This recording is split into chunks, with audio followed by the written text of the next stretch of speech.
Hello and welcome to the Corone Conroy Show, where I talk about the cutting edge science of health and well-being, and I teach you how to implement it into your life every single day so you can live a life that is happy, healthy, and thriving. All right, let's get into it right now. So today we are talking about gratitude and positivity. All right, let's get started. So I first want to introduce you to someone. His name's Dr. Jason Fung. And here's his website here, The Fasting Method. And he's a medical doctor and he talks about fasting. That's his area of expertise. And so here are some of his books. The Longevity Solution, The Obesity Code, The Complete Guide to Fasting. Now, why would I introduce you to this guy in a workshop on gratitude and positivity? Well, let's take a look. This is what Dr. Fung has said about gratitude and positivity. I think it works. I think it's super important. I think that it's actually more important than almost anything else. Like I think, being grateful, being happy, being connected. I think that actually has a bigger impact than almost anything else. So that's Dr. Jason Fung talking about the power of gratitude and positivity. So now let's look at the science. So once upon a time, psychologists would just look at abnormal psychological phenomenon, behaviors, to try and figure out how the brain worked. Then people started to realize, well, if we only look at the problems, if we only look at sort of the bad side of psychology to figure out how the brain works, we're missing out on the other side of the coin. How do we get the mind to work at its best? And from that, positive psychology was born. And it's a relatively new science, but it's been around for long enough for it to be collecting large amounts of evidence on how we can live a happy and healthy life. So one of the things positive psychology talks about, among many others, among exercise and meditation and mindfulness and yoga and a whole bunch of other activities that have been proven to be good for your health and your mind. One of the things over and above that is signature strengths. Now, these are some of the things that aren't often addressed. Signature strengths. So here is some research. When the job is a calling, the role of applying one's signature strengths at work. Now, I'm not going to read the whole scientific article, but here's a really important piece of info for you. So the level of positive experiences in calling were higher when 4 to 7 signature strengths were applied at work compared to less than 4. So what this bit of research did was assessed those who were applying their signature strengths at work and those who did not. And what they found was those who applied 4 to 7 signature strengths at work were more likely to have positive experiences at work and more likely to refer to their job as a calling, just from using their signature strengths. Now that's really quite powerful and quite confronting. Here's another bit of research, again on using signature strengths in the workplace.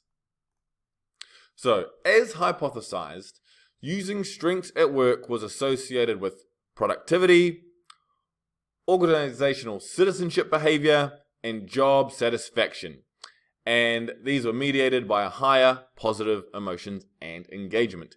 Again, if you're using your signature strengths at work, you're better off, your team's better off, your organization's better off.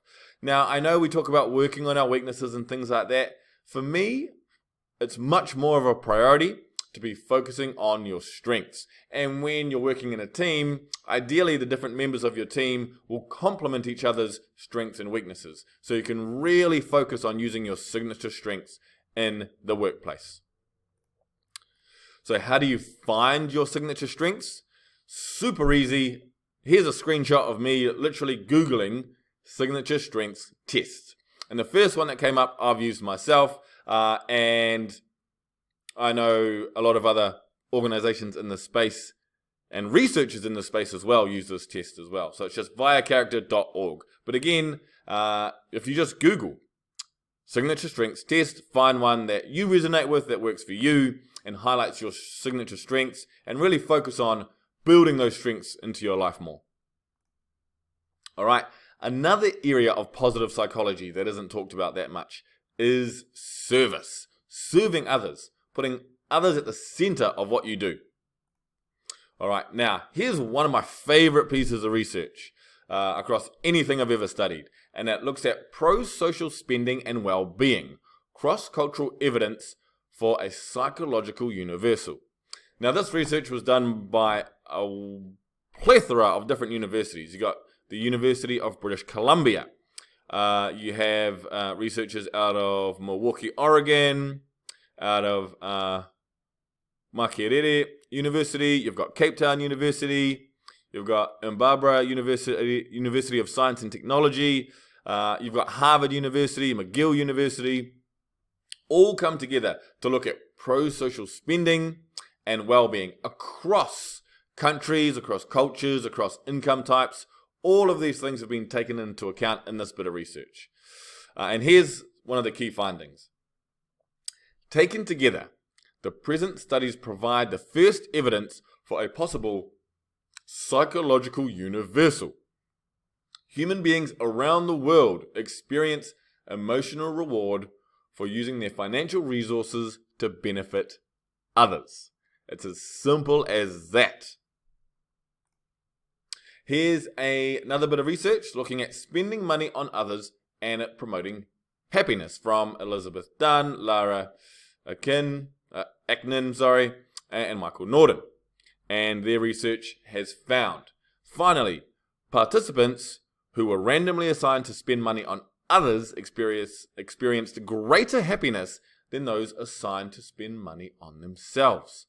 Simple as that. Spending money on others makes you happier. So perhaps you can buy your way to happiness. We've just been doing it wrong this whole time. Now, as little as $5 in our final study may be sufficient to produce non-trivial gains in happiness on a given day. So you don't have to be a millionaire to spend money on others for it to improve your happiness and your health. As little as $5. And it doesn't even have to be every day. That's really, really powerful evidence for the importance of serving others and what that means for your health and your happiness. All right. Another little bit of research I want to share with you. Happy people become happier through kindness. Accounting kindness's intervention. And this research found that the most important finding reported here is the close association between kindness and happiness in everyday life.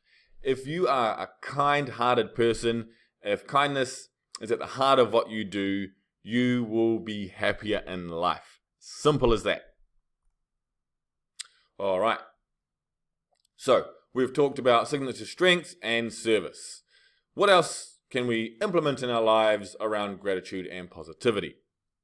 This is one I'm a massive fan of, and this is gratitude and positivity journals. And so here's some research on how these journals worked.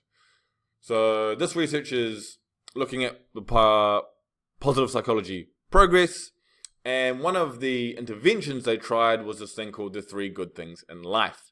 So participants were asked to write down 3 things that went well each day, and their causes every night for 1 week.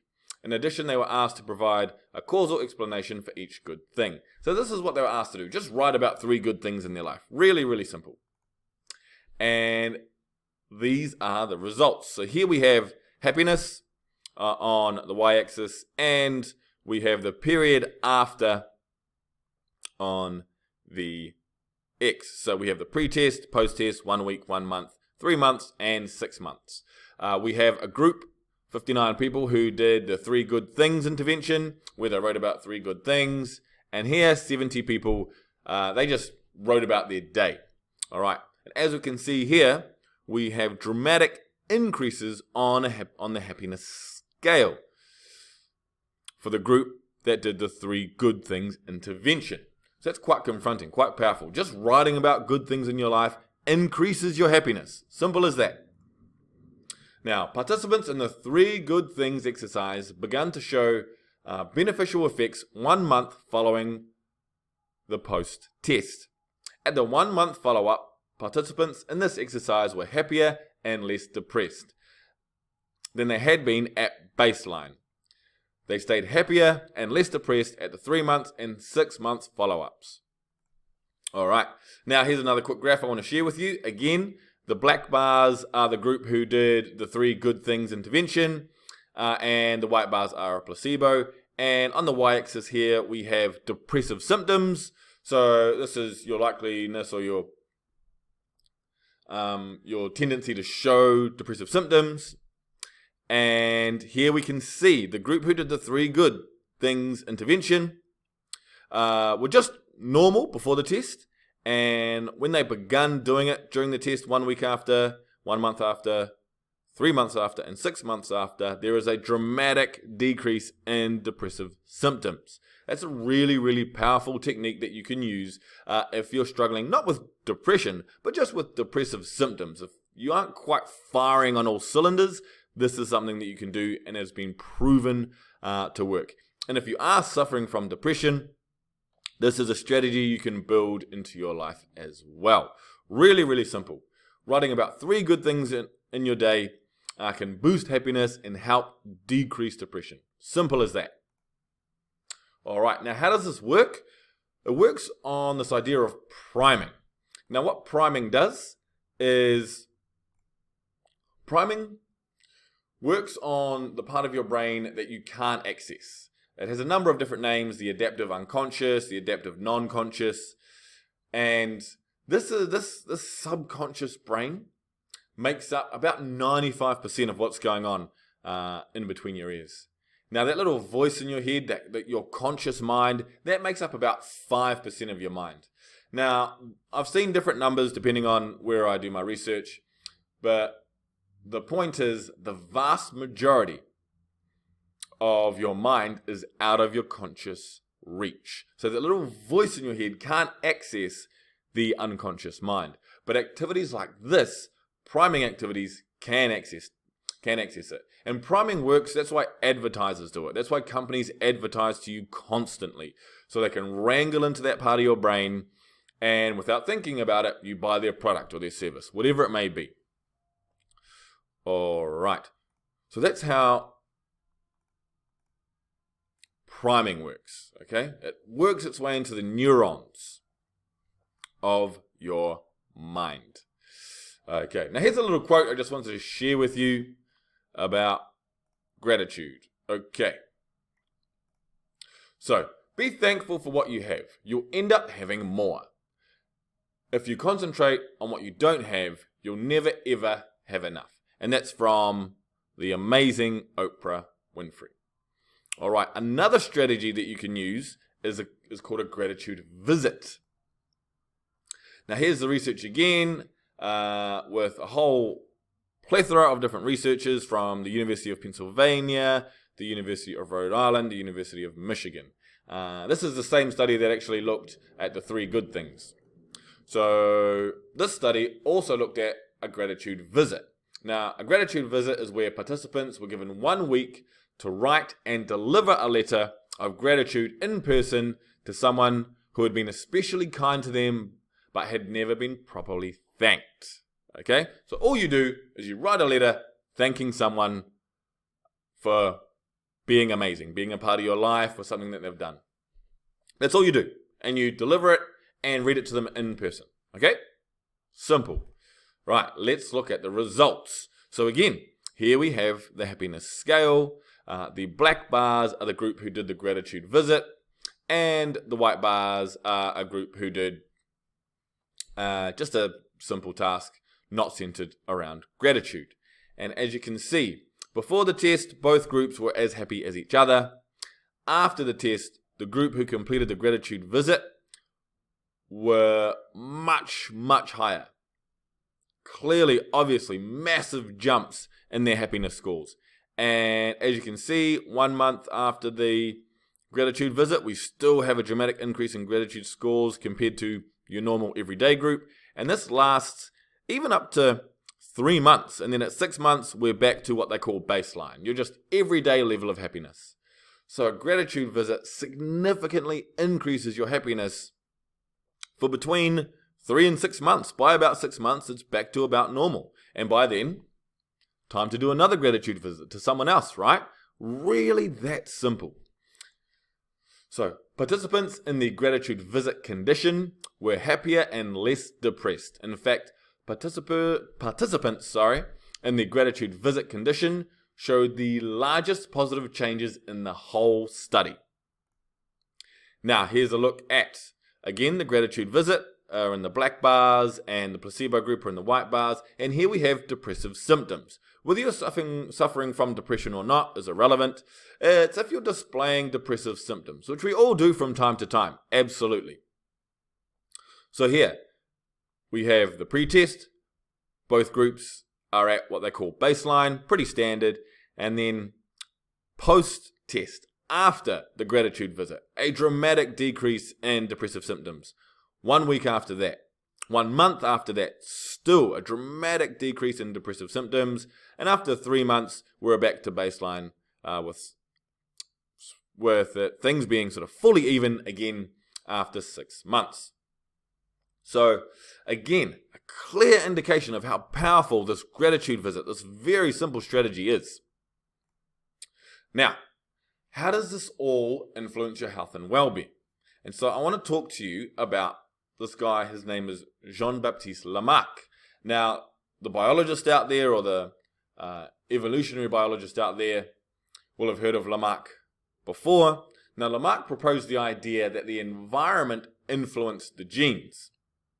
And so, a famous example is the reason the giraffe has such a long neck is because the giraffe has spent its life stretching to try and access the leaves and the trees, and thus it has grown effectively a longer neck and has passed that on to the next generation.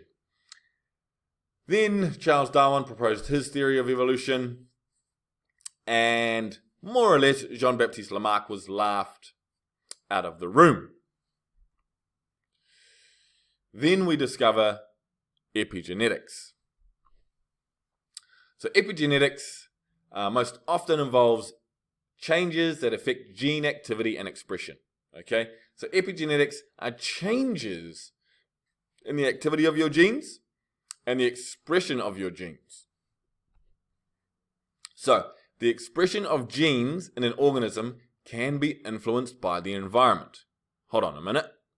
Including the external world in which the organism is located or develops, as well as the organism's internal world, which includes such factors as hormones and metabolism, and that's out of nature. So maybe Jean-Baptiste Lamarck was right the whole time. The environment can have an influence on your genes, can have an influence on your traits, and that's what the cutting edge of science has discovered. So, what does this mean for how gratitude and positivity influence your health and well-being? Now, it is all about your heart, okay? And it's all about having the right feelings of emotions, of love and kindness, of gratitude in your heart. And one way to practice creating that feeling in your heart is a loving kindness meditation. So, what is a loving kindness meditation and how do we do it? So first, really simple, take a moment just to breathe. You can do it with your eyes open, with your eyes closed, it does not matter. Just take a minute to sit and be. And then all you want to do is focus on love. So you can do that by thinking of the people you love in your life. Can be your kids, can be your spouse, can be your parents, can be your cousins, can be your pet, can be your colleagues, your workmates, whatever it may be. Focus on that feeling and focus on that feeling in your heart. And then you can begin to slowly share it with the world. You can literally do that in a physical sense. You can imagine that feeling extending to your neighbors around you, and then the neighbors around them, and then to your neighborhood, your community, your city, your country, and the world. Or you can do it to the people who are closest to you. So you can either, for example, think about your kids, your spouse, then maybe your siblings and your cousins, and then maybe your friends, your really, really close friends, your extended friends, your acquaintances, your workmates, however you want to do it. Focus on the feeling in your heart and then share that with the world. And if meditation isn't something that is in your everyday life and it's not something that's important for you, absolutely fine. If you do want to try meditation, the meditation right here is the only meditation you'll ever need. You're not going to become a Zen master, you're not going to become the Buddha and be enlightened, but using this in your everyday life will make dramatic changes to your health and well-being. And you can simply find it on Spotify, Guided Meditation with Jill Satterford, and it's Meditation for Beginners, a loving kindness meditation. And all you need to do is listen to the music and follow the instructions, and Jill will do everything for you. Really, really simple. Now, if loving kindness isn't your thing, that's absolutely fine. You can try what I call an honor and duty meditation as well. So, how do you do an honor and duty meditation, and what is it? So, firstly, nice and simple, take a moment and just breathe. Now, you can do this with your eyes open, with your eyes closed, it does not matter. And then you can focus on honor and duty. And then you need to focus on the feeling in your heart. Now, the best example I can give you guys is when you're watching the national anthem at a sporting event. When the teams are lined up and the home crowd is singing the national anthem, you get that feeling. You get that feeling either in your heart, sometimes down your spine, you get goosebumps. All right? So that is your body shifting into the state, the honor of representing your country on the sports field. Once upon a time, that was on the battlefield. This is a modern version of that, right? So when you sit down, take a breath, and you can imagine yourself being on that sports field, singing the national anthem, and the honor and duty of representing your country. You could also think of the honor and duty or the sacrifices that you've made for your family, for your kids, for your friends, for your workplace, whatever it may be. Sacrificing yourself for others, the feeling that generates in your heart is the same as the feeling of loving kindness. Okay, and the state that puts you in is really quite remarkable when it comes to your body healing and growing. So, again, focus on honor and duty, focus on the feeling on your heart, and slowly share that with the world. All right? And you don't need to do it for hours and hours a day and go into, a cave somewhere in the bush and become a monk. You can just do this for a couple of minutes in the morning or in the evening or even in the middle of a busy day. And this will put you, your mind, your body, and your heart into a happier and healthier state.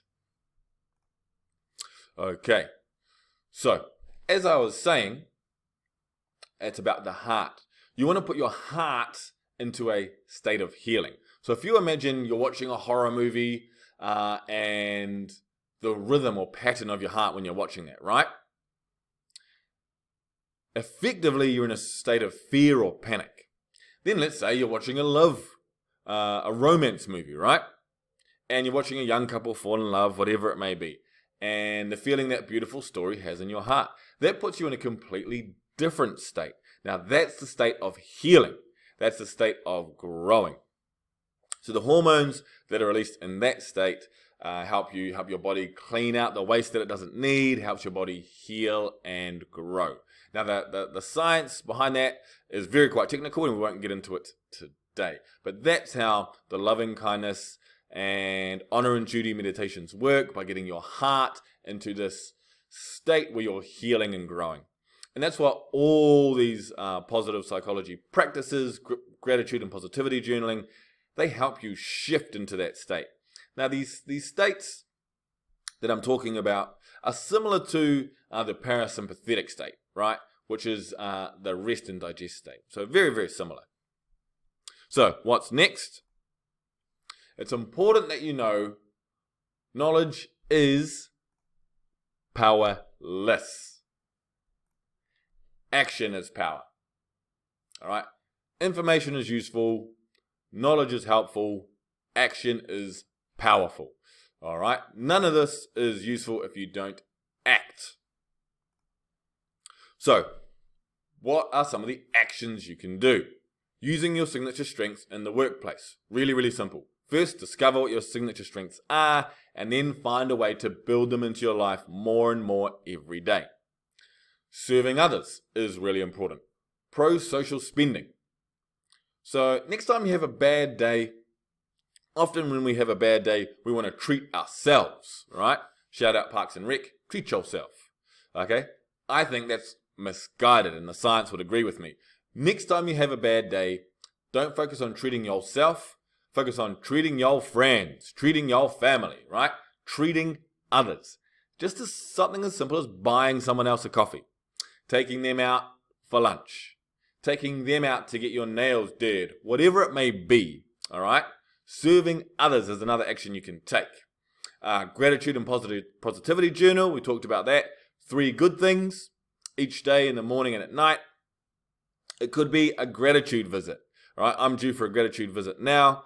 Remember, write a letter to someone to thank them for something that they were never properly thanked for, and deliver it to them in person, right?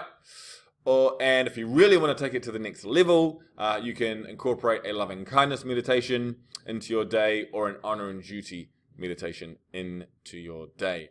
And all of these things put your heart, your mind, your body, and your soul into a place of healing and growing, and into a state of health and well-being. Now, here's the problem.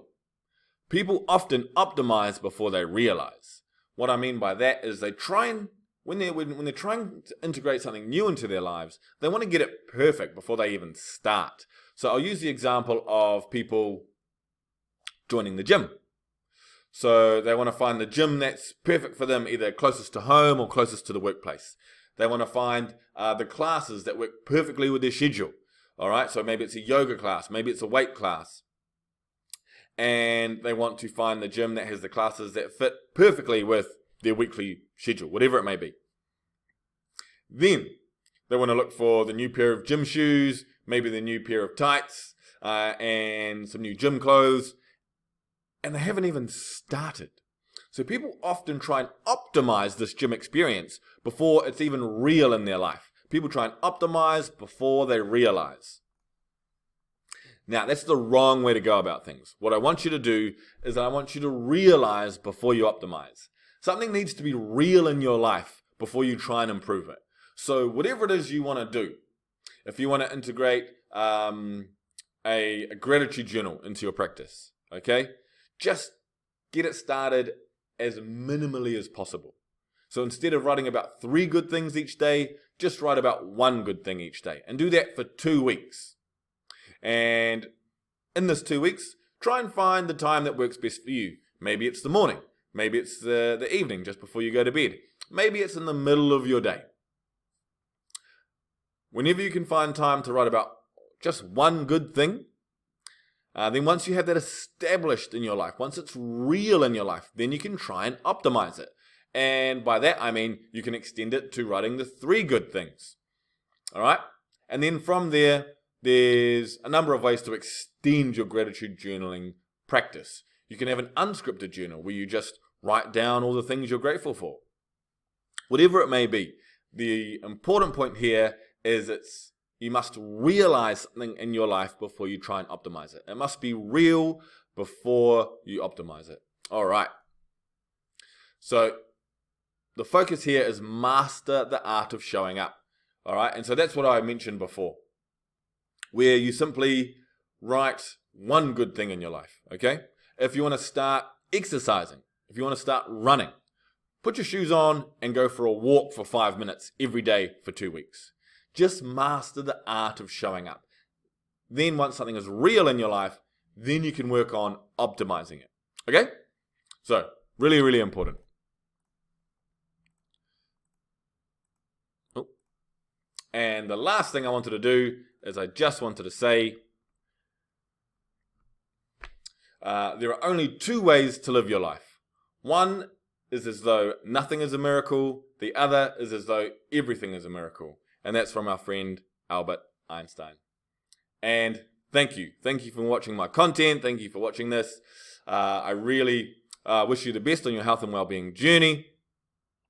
Remember, it's important to realize before you optimize. Go ahead, tell a few friends some of the things you've learned today. Be sure to reach out to me. Let me know what you thought of today. Let me know your thoughts, feelings, ideas. Any feedback is greatly appreciated. From the bottom of my heart, thank you.